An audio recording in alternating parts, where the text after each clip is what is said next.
Greetings, family, friends from Goshen, Indiana. I am Magdiel Santiago. This is the Goshen Chronicles. I'm extremely excited today. I have with me here in the studio, Mayor of Goshen, Gina Leichty. Thank you. Welcome to Say It One More Time. Thank you so much. I'm thrilled to be here. Thank you for having me. Our pleasure. But we also have the candidate from the Republican Party, Benjamin Rogers. Benjamin, thank you so much one more time for making the time to come to the studio. Well, thanks for hosting us here. It's always good to be here in studio and looking forward to a good conversation. We certainly will have a good conversation. We're thinking this might be the last time both of you have the opportunity to be on the same set and talk about the issues prior to Election Day on November 7th. It's coming up quick. It's coming up quick, though early voting has already started. It has, yes. And People so, can vote through Monday at noon on Okay. the 6th. Yes. oh, very good. Good to know. So let's get started. We have some minutes to cover some things, some items. I did send you questions. I apologize. I did not send you the questions on time, No but you problem. did have an opportunity to read them. And we just want to cover some questions, and we'll go through those questions. But before we do that, give us just a snapshot of your career, Gina, if you could, please. Well, thanks again for the opportunity to come and speak to people about the mayor's position and my interest in continuing as the mayor. I've been working alongside the city for many years. I've been in business now for myself for the past 12 years, but over a almost 30-year career, I've worked in the city of Goshen in numerous positions in social service administration, in manufacturing, and corporate communications, and then as a small business owner. And throughout that time, I've been a dedicated leader and community partner with the city of Goshen, which is ultimately what opened up the opportunity for me to step into the position as mayor. I've raised millions of dollars of investment for the city of Goshen and worked on numerous community development projects and economic development projects with the city to really bring investment to the city. And what most people know me for is the launching of the Goshen First Fridays program, which has generated millions of dollars of consumer spending in our downtown district and help Goshen really set the benchmark for a revitalized downtown. So all of those things, the business experience plus the contributions with the community are really what led me to step into the role as mayor. So thrilled to be here. Excellent. You also happen to be the first female mayor of Goshen. I am. I'm the first woman to hold that office in 192 years of history of the city of Goshen. Well, once again, congratulations on Thank that. you. Thank you. Benjamin, let's go with you. Yeah, my name is Benjamin Rogers, and I'm running for mayor of the city I grew up in. And that's something that I'm honored to be able to say. It's something that I take to heart very dearly. My background is in some media marketing work as well. I originally worked at the PBS station over in South Bend as a producer, and then I went into working within a number of medium and small-sized businesses, working to get their sales funnels off the ground, working to get their marketing off the ground. And then about 2.5 years ago, I went into business for myself. Started my own firm, Skyflare Visual Media, and I've done that and been self-employed through that since. And it's been a really enjoyable experience working with a lot of local small businesses, a lot of local organizations, trying to work on their marketing and help get them into a better place as a contractor for them. I've been in and around local politics for a long time, volunteering on campaigns, running some campaigns, being on different campaign committees. Now, I've always felt that if you want to make a difference, if you have to start in your own backyard. The swirlings of national politics, state politics, sometimes they just get to the point where you're like, no more.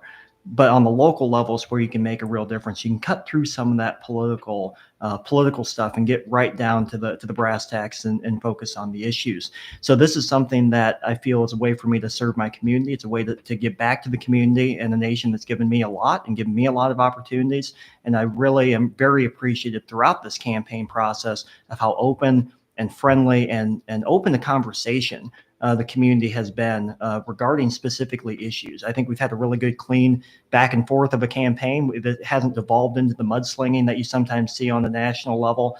And I think that that's what Goshen deserves. And I look forward to providing them a choice at the ballot box. Excellent. One thing that I did learn about both of you that have in common. Yep. Both of you were born abroad. Yep. You were born, That's Gina, true. you were born in Bolivia. I was. And you were born in South Korea. Correct. And Yep. you are a citizen born abroad. Yes. And you were brought to the United States by means of adoption. Mhm. So you have that in common. Also, you both worked in communications. Yep. So you're not shy of cameras or microphones or anything like that. Yeah. So, and also you guys are running a very clean, as you mentioned, good campaign. I think that's something that Goshen is really is all about, being focused, being centered. And also one thing that I think brings balance, and it has been talked about, is that Goshen has been the mayor has been Democratic and the council has been Republican, and that balance has been kept for a while. And so it's a good environment. So I thank you for that. And so having said all that, let's move to the questions. And so you mentioned, you made a highlight of who you are and what you've done, but can you say, why should residents of Goshen vote for you? Well, as I mentioned before, I think really the thing that sets me apart is the years of experience. So when I stepped into the position of mayor this summer, I would not have been able to do that as fluidly as I was without having years of administrative experience.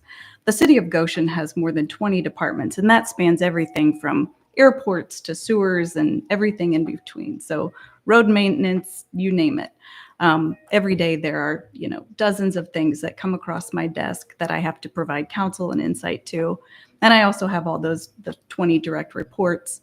In addition to that, the city has more than 23 different boards and commissions, and I'm responsible to nominate 54 people to those different boards and commissions. So just the volume of work alone is about 65 hours of work a week. Wow. And so, having decades of experience as an administrator, working and supervising people, working and doing strategic planning, financial management. I serve on one of the largest financial institution boards in the community.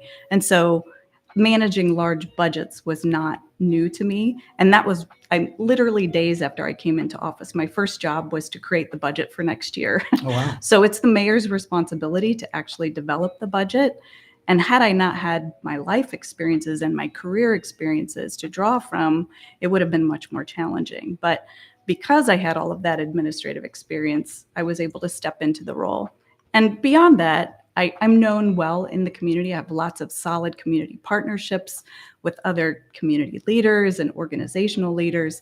So I can also draw on those relationships and partnerships that have been developed over decades to make sure that the city's business operates really fluidly and smoothly. So that's what I have to bring, is my proven expertise in these areas and my dedication to the community. And I mean, I've shown the community that I can deliver, whether in a crisis situation or in day-to-day operations.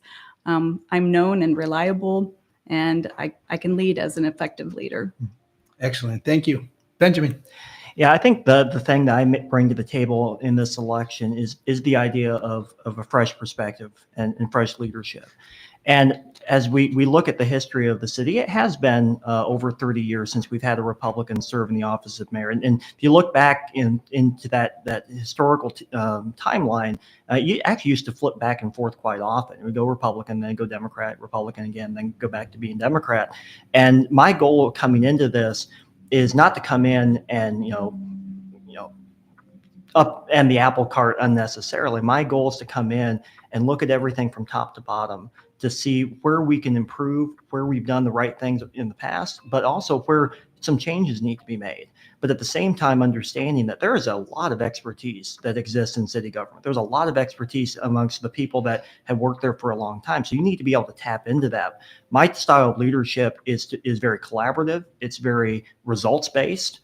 And my goal with this is to come in and empower the employees to do their job, get them the tools they need, because I can't come in as an outsider and just start throwing my weight around. It has to be a collaborative meaningful approach if we're going to get results and we're actually going to, make changes that are going to be more permanent than just my time in office. Looking back into the 1970s was when he left office. When Mayor Ralph Schenck, left office, he was one of the mayors that really pushed for things like the securing the mill race for the city. He had a vision beyond his 4 years, 8 years, 12 years in office. And I feel that the office of mayor is larger than myself. The city is larger than myself, so I have to put the people that work for the city and the people that live in the city before me as a leader. So my goal is to come in and have a vision for what the city can become in the future, but not one that comes from my own self, because I believe more than anything, servant leadership is the way to get meaningful, lasting results, and that's the approach I want to bring to the office. Thank you. Almost a follow-up question to this and what you were mentioning. Mm-hmm. Our country is very polarized due to the political environment at the national level. We were just talking about politics in a different city, not Goshen.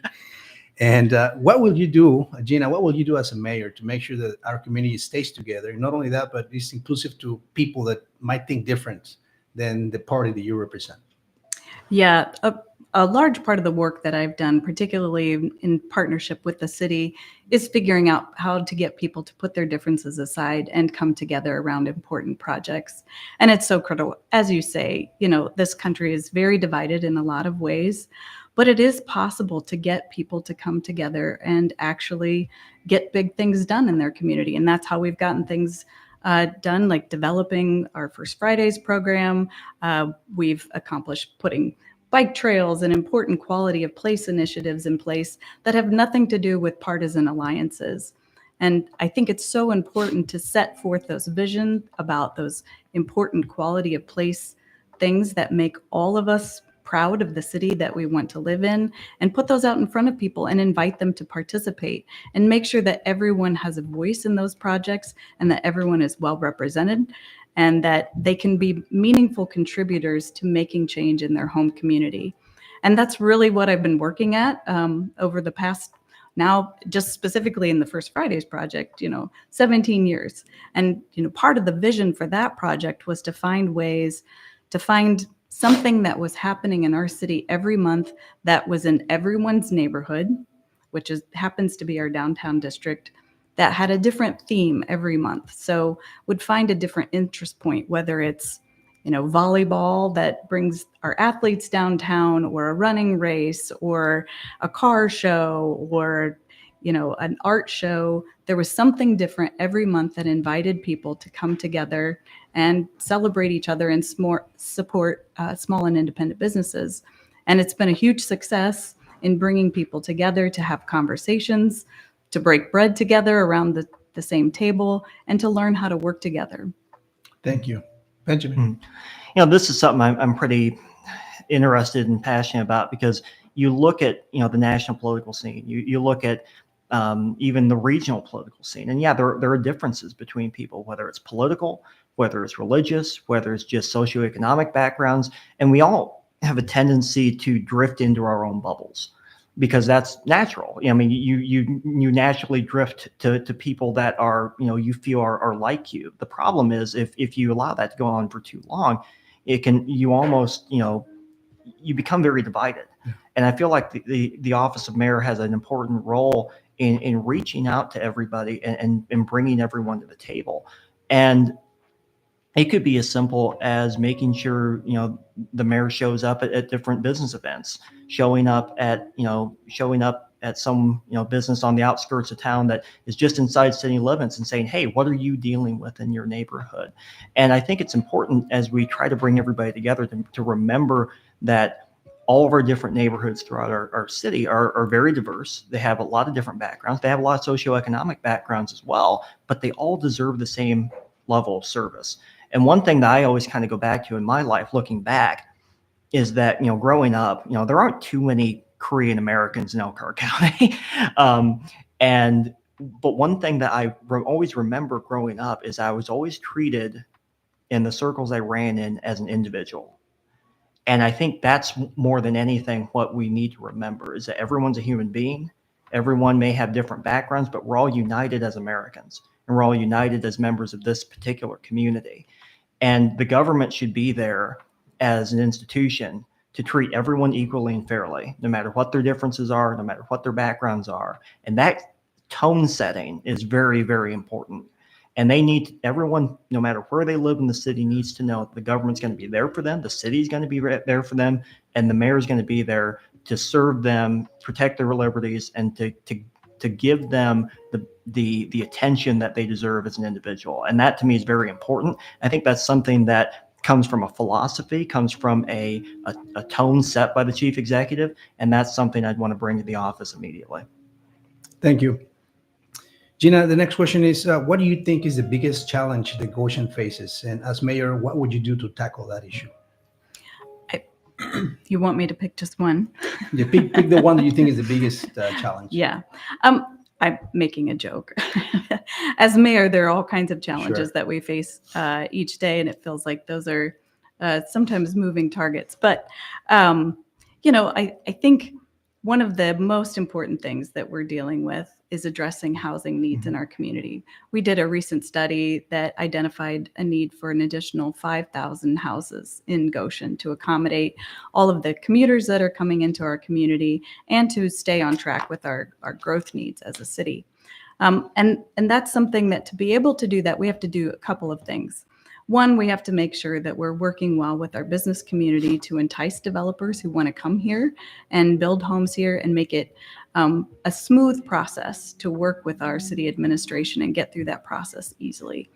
The other thing that we have to do is make sure that we're being attractive as a city for people who want to reside here. People have lots of choices. So if they're going to make the choice to move here, what are the quality of place amenities that really make Goshen the number one place and at the top of their list? So making sure that those things like our parks and our trails, as I mentioned before, we've invested a lot in our downtown district and it's thriving. So what are the next big projects that we want to invest in beyond that? So will it be another outdoor recreation kind of area, parks and trails investments, the biggest pickleball tournament location that we in the world? There are many options for us to consider as we're looking for ways to make those quality of place amenities for our city really shine. So addressing, housing by addressing our relationship with the business community and making sure that residents can easily identify the reasons that they want to live here will be at the top of my priorities. Okay, thank you. Benjamin. I would agree with what a lot of the mayor just said. When you talk to people on the street, a lot of what they're concerned about is cost of living. A lot of what they're concerned about is affordable housing. They're concerned about very tangible things that are in front of them because, they watch the money leave their wallet every day. And when we look at, for example, the housing situation, we are at least probably 10 years behind in regards to housing development throughout the city. And I'm personally a big fan of all kinds of housing, because there's people that I know that want to move into the area that are around my age or younger, and they've graduated college and they're looking at making a career. They're looking for condos, they're looking for high-end apartments. So it's like we need to look at a wide facet of housing beyond simply the single-family moniker. And I think some of the developments, for example, like Cherry Creek that are going into the southern part of the city, combine all that into a tangible and cohesive development that's really, really cool. And I'm really excited to see where stuff like that goes in the future. I think a lot of that does come down to making us, development friendly, business friendly. And beyond that, a lot of that involves, the internal processes, going through getting your permits, getting the permission to build. A lot of that also affects, though, small business owners. It affects young entrepreneurs. I've sat down and talked with people where they feel like the process could be very disconcerting or difficult to get through, especially if someone is new to the process. They haven't started a business before. Possibly there's a language barrier that might be there as well. And so a lot of that is streamlining that process, making sure it's modernized, making sure it's as friendly and as easy to get through as possible. And a lot of that comes from the top to make sure that the mandate is clear that we're here to serve everyone. We're here to serve the people, and they're the client. And I think that that attitude shift, that policy shift, can be very, very important when it comes to the housing development, when it comes to the business development, and kind of tying something into that the housing issue as well. Is that as I've gone around campaigning, especially in certain areas of the city, one thing that a lot of people have talked to me about is they're concerned about blight in their neighborhoods. And when there's blight in the neighborhoods, that can increase crime, that can lower their property values, and it can start destroying neighborhoods in a way that it's very hard to get back from. So I think being very proactive on that, because there may be some cases where there's some problem properties that are causing issues in neighborhoods, getting that cleaned up, ready for development again. That can also help the housing issue, but at the end of the day, it also cleans up those neighborhoods and keeps those cohesive and inviting to the existing community. Thank you. We'll jump to a different topic, but is one that concerns a lot of people because of the damage the impact, let's just say, COVID-19. Our economy was shut down, and it's needless to say everything that it created. But in the case of a different pandemic, what would your response be as mayor of Goshen? Well, the crisis response to any catastrophe is similar.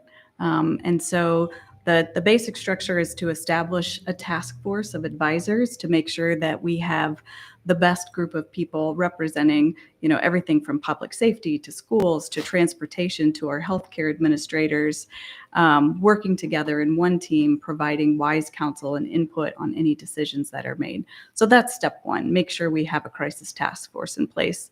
Step two, if it's a health crisis, of course, we're making sure that our healthcare system has the support and resources it needs, whether it's, personal protective equipment or other resources to make sure that the people that are on the front lines helping people in health crisis have the equipment and resources that they need.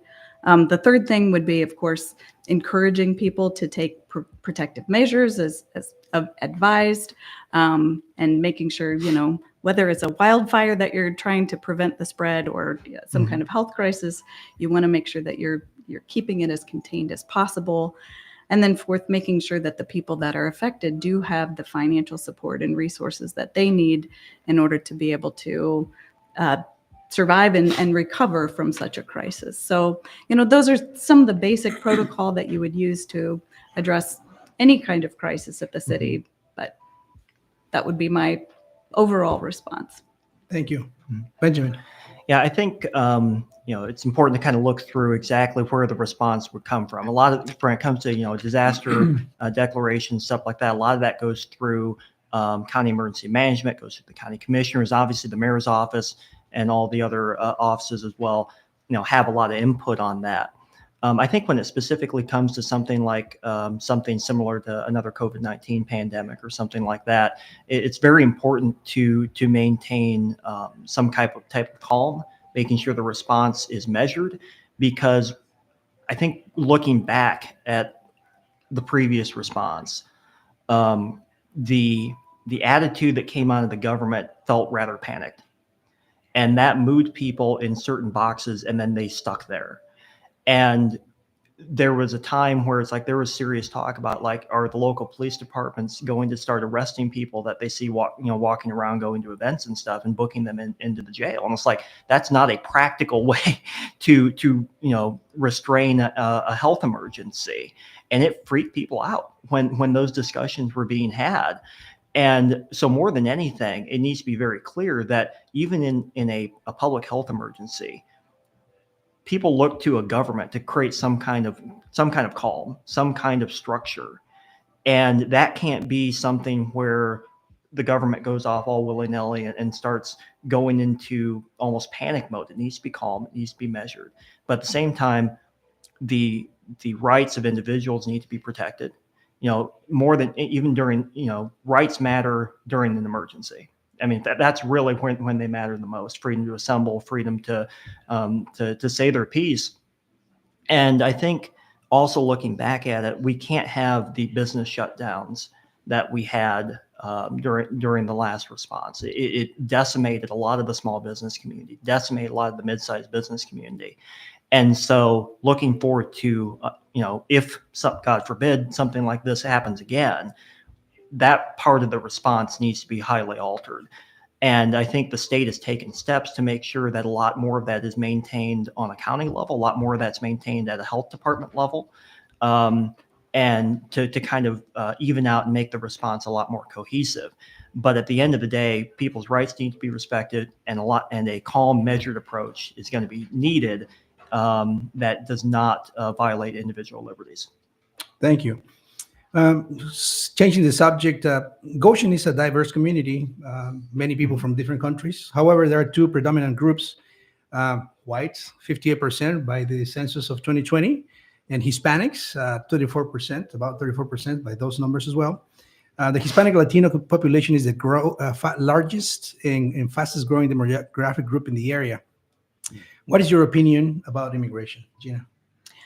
Well, immigration is the largest contributor to Goshen's growth since the 1990s, and so it brings incredible value to our community. We're bringing people in with a strong workforce and also a tremendous amount of entrepreneurism to our community. So in the state of Indiana, the Latino community business growth is at over 500%. So we're looking at a group of people that are coming here and creating businesses, and most of the businesses in our community are small businesses. So that added entrepreneurship to our community is a huge asset. In addition to that, we have the cultural aspects of bringing immigrants into our community. So we have our differences, but also more things to celebrate. So, and I think Goshen is really commendable in the way that it's found to integrate people who are immigrating to our community and making Goshen their chosen home. And I think it's it speaks well of the people that are open to people coming into our community and working at making sure that people have equal access to education. But one of the things that I think that as a mayor needs to continue to happen is to make sure that people in the Latino community have additional representation in leadership positions. So in as much as I have responsibility for nominating people for positions, making sure that, looking at all candidates, but making sure that, if I'm less familiar with people, that I'm asking for recommendations from people from the Latino community to serve in leadership roles, and to make sure that the representation on our various committees and boards at the city reflects the true nature of our community. So those are some things that I want to work at, but I would definitely find that immigration is a huge bonus for our community. Thank you. Benjamin? Yeah, I think, immigration built the United States. And as someone who was not born in the United States and is an American citizen, I'm sensitive to false stereotypes and sensitive to some of the things that a lot of the immigrant community probably goes through. Just trying to live their lives, there can be a lot of misconceptions amongst people that you kind of have to break down. And I think if you look at it, anyone that comes here to the United States wanting a better life for themselves, wanting a better life for their family, and they're willing to work for it and be a part of the United States, that needs to be encouraged, and that needs to be, strengthened and celebrated. Because, the United States, even in its makeup, we're 50 individual countries, thrown into a union. And, I think our culture represents that. We have a lot of differences, but they're all united under being an American. And I think that is something to be celebrated. And you look at, the immigrant community here, and you look at the businesses popping up, you look at the entrepreneurial spirit. And I think it's something that's very positive, and it needs to be encouraged. You need to make sure that those barriers are broken down for them to get through existing, permit processes, et cetera. Because, I would say, I think it's very clear that the vast majority of them want to be law-abiding. They want to follow state and local law. And you need to make that as easy as possible for everybody, regardless of their background, because the easier you make it, the clearer you make it, the more reasonable you make it, the more compliance that you're actually going to get. I think it's also important to remember that, immigration itself isn't necessarily a local or state thing. It's according to the Constitution, it's given to the federal government. So, I run into things where people have asked, like, well, what are you going to do about the illegal immigration problem? it's not the city's role. It's not it's not the county's role. It's not the state's role really to deal with that. What we deal with is people on an individual level here in our community. And as long as you're following state and local law, like you're a member of this community. And that's something that we have to be very cognizant of is that constitutional aspect. And, that's one thing I think over on the Republican side, a lot of people have realized like, oh, that is, immigration is not something to be afraid of. It's not something to, shy away from, because at the end of the day, we're all human beings and we all bring something different to the table, and bringing everybody together as a cohesive group is only going to happen if you sit down and have conversations with people. And I think most people would be surprised at how much they have in common with others if they just sit down and talk with people. Thank you. The next one is one question that I did not have on the list, so I do apologize for that, but it does have to do with the economy. Mm-hmm. We all know inflation is at a record high. We know that the country is struggling in the economic side. The local RV industry is down. What would you do in the case of another recession? Well, I think, we have to look at ways to come together as a community. We've been through economic crises in the past, and we found that when we support our local businesses, that's when we show our true strength as a community. And, in 2008, we saw one of the worst economic crises in our community, lost over 20,000 jobs in a matter of months in our community. And it was at that time that we really saw the local community come together and say, how can we help each other? How do we make sure that we support these small and independent businesses? How do we make sure that people have adequate food resources? We saw that with the food insecurity needs that people had going through the pandemic, whether it was through the schools or through local business initiatives, that the community was willing to come together and help support each other in times of need. And that's really where my relationships with individual businesses and community leaders and the schools and business leaders comes into play, to bring those people to the table and say, how are we going to address these needs? One of the things that even in times of, we mentioned just today, you were asking about homelessness earlier. Yes.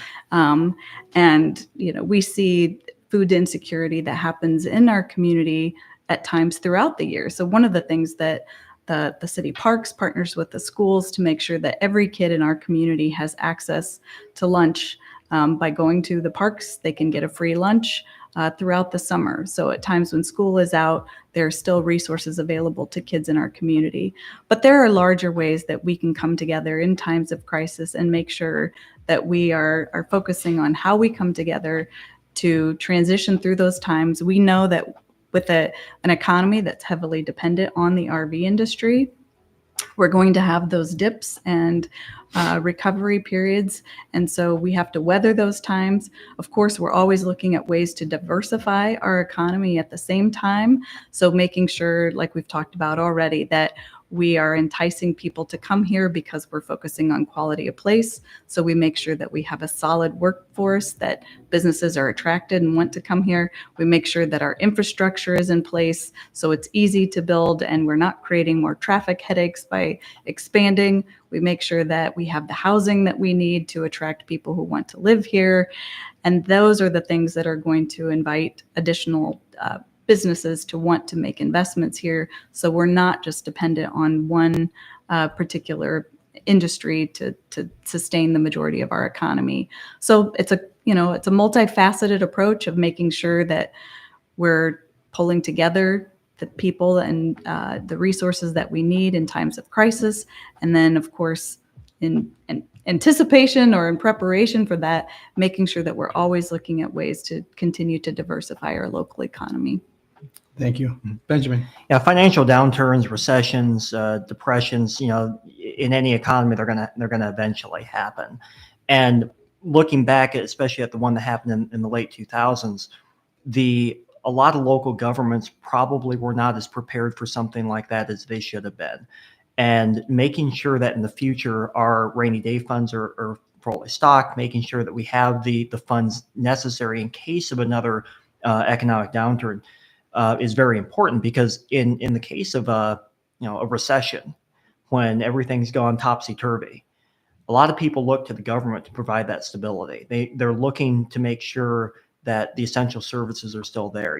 During an economic downturn, a lot of times, the stereotype is crime goes up. You need to make sure that you still are able to staff a full police department, make sure that you're able to staff public safety professionals, making sure that the roads are still clear during snowfall, making sure that the roads are still repaired in the spring after all the potholes show up. They're looking to the government to provide local stability for the essential services that they rely on the government for.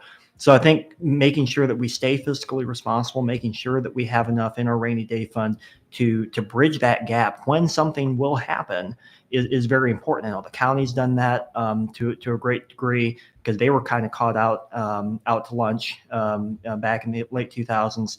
I know the city's done that as well, and making sure that continues, because unfortunately we're going to have more economic downturns. It's just part of our economic system. So that comes to our standpoint of being prepared. And at the same time, as the mayor mentioned, there's a lot of things that go beyond that, making sure the business community is as diversified as possible, making sure that we're making it easy as possible for businesses to expand and grow and come into the community, so that we have that extra base to work off of.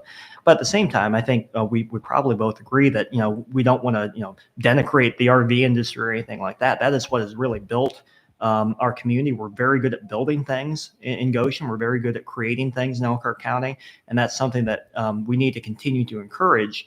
And I think it is a big part of our identity, because that is one of the things that we are very good at is making things and crafting things. And that entrepreneurial spirit has really built our area and kept our area at the forefront of a lot of economic factors throughout a very long period of time. Thank you. Will you be tomorrow at the Festival of Lights tomorrow night? Oh, yes, I'm the Grand Marshal. Oh, you will be there. I will be there. Yeah, it's an exciting kickoff of a new event for the city of Goshen. We always have the lights on in downtown for the holiday season, and that includes, both basically from Thanksgiving through all the winter holidays as well. So it's a nice, fun celebration to do something really different. And so I know I think they're close to 25 floats that will be participating. Yes. It'll kick off at 6:30 and make a nice loop around the downtown. So even though it's cold, I encourage people to come out and bundle up and bring the family and the kids. There'll be floats and candy and all kinds of fun things, and a lighted fire truck, which I think will be particularly cool. Awesome. How about you? You'll probably be able to see me walking around enjoying the sights. Unfortunately, I'm not the Grand Marshal this year. But yeah, it's stuff like that is something I'm really appreciative of here in Goshen, that we have those events downtown to keep people engaged. Well, excellent. Mayor Gina, thank you so much. Benjamin, thank you so much for this wonderful time talking. And audience, make sure that you click the like button, share this content. And also make sure that you vote. Make sure that you exercise that privilege, and make sure that you don't miss the Festival of Lights tomorrow night at 6:30. It's going to be awesome. Thank you. Thank you. I appreciate the opportunity. Thank you. I am Aguirre Santiago. This is the Goshen Chronicles. Again, subscribe, follow us, and share the content. And see you next time. Thank you.